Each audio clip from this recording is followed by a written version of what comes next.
നമസ്കാരം. Welcome to Geetha's ഭക്തിഗീതം. One day one ശ്ലോകം. ശ്രീമദ് മഹാഭാഗവത മാഹാത്മ്യം 357th day. Today 47th sloka of 5th chapter. For details please see the description box. Geetha's Bhakthigeetham ഒരു ദിവസം ഒരു ശ്ലോകം. ശ്രീമദ് മഹാഭാഗവത മാഹാത്മ്യം 357 ദിവസം. ഇന്ന് 5ാമത്തെ അധ്യായത്തിലെ 47ാമത്തെ ശ്ലോകം. ഓം നമോ ഭഗവതേ വാസുദേവായ. ഓം ശ്രീകൃഷ്ണ പരമാത്മനേ നമഃ. ഹരിശ്രീ ഗണപതേ നമഃ. അവിഘ്നമസ്തു ശ്രീ ഗുരുഭ്യോ നമഃ. ഓം തത്സത്. കൃഷ്ണം നാരായണം വന്ദേ. കൃഷ്ണം വന്ദേ വ്രജപ്രിയം. കൃഷ്ണം ദ്വൈപായനം വന്ദേ. കൃഷ്ണം വന്ദേ പ്രദാസുതം. ശ്രീപരമാനന്ദനാഥനായി അദ്വൈതദീപമായി മോക്ഷേഷു വൃന്ദമന്ദാരമായി കാരുണ്യവാരിധിയായി വിഭൂദേശനം നാരായണൻ മമ മന്ദത മാറ്റണം.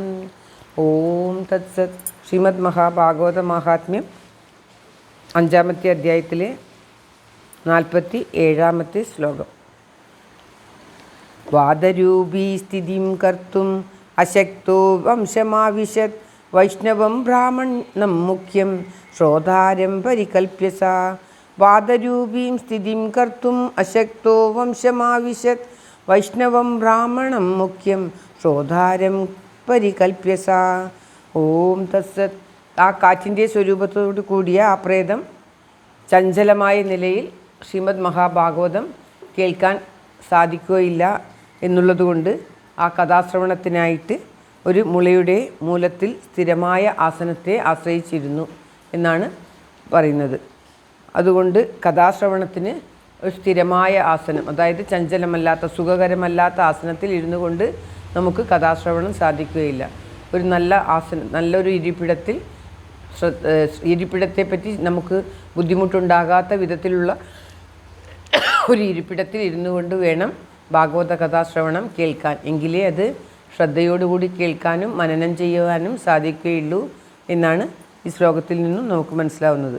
അതല്ലാതെ ഗോകർണൻ തനിക്ക് ശ്രോതാവായിട്ട് ഒരു വിഷ്ണു ഭക്തനായ ബ്രാഹ്മണനെ നിശ്ചയിച്ചു. എന്തെന്നാൽ ഒരു നിശ്ചല ബുദ്ധിയോടെ കേൾക്കുവാൻ ഒരാളുണ്ടെങ്കിലേ പാരായണം ചെയ്യുന്നതിന്, അതായത് ആ യജ്ഞം നടത്തുന്നതിന് അതിൻ്റെ പൂർണ്ണഫലം ലഭിക്കുകയുള്ളൂ. അതുകൊണ്ട് തന്നെ മുഖ്യ ശ്രോതാവായിട്ട് ഒരു വിഷ്ണു ഭക്തനായ ബ്രാഹ്മണനെ നിശ്ചയിക്കുകയും ചെയ്തു എന്നാണ് ഈ ശ്ലോകത്തിൽ പറയുന്നത്. അതായത് ഒരു ഭാഗവതയജ്ഞം നടത്തുമ്പോൾ അത് കേൾക്കാനും ശ്രദ്ധയോടുകൂടി കേൾക്കുവാനും നല്ലൊരു ആസനത്തിലിരുന്ന് ശ്രദ്ധയോടുകൂടി കേൾക്കുവാൻ ഒരാളെങ്കിലും ആവശ്യമാണ് എന്ന് ഇതിലേക്കൂടി വ്യക്തമാക്കി തരികയാണ്. ശ്ലോകം ഒരിക്കൽ കൂടി. വാദരൂപീ സ്ഥിതിം കർത്തും അശക്തോ വംശമാവിശത്. വൈഷ്ണവം ബ്രാഹ്മണം മുഖ്യം ശ്രോതാരം പരികൽപ്യസ. സർവത്ര ഗോവിന്ദനാമ സങ്കീർത്തനം. ഗോവിന്ദ ഗോവിന്ദ. ഓം നമോ ഭഗവതേ വാസുദേവായ. ഓം ശ്രീകൃഷ്ണ പരമാത്മനേ നമഃ. എല്ലാവരുടെയും നന്മയ്ക്കും ആയുരാരോഗ്യ സൗഖ്യത്തിനുമായി പ്രാർത്ഥിച്ചുകൊണ്ട് ഭഗവത് സമക്ഷം സമർപ്പിക്കുന്നു. Geetha Rajan. Thank you for watching. All the best. Very very nice day. God bless you. ദൈവം അനുഗ്രഹിക്കട്ടെ. എല്ലാവിധ നന്മയും ഉണ്ടാകട്ടെ. ഓം തത്സത്.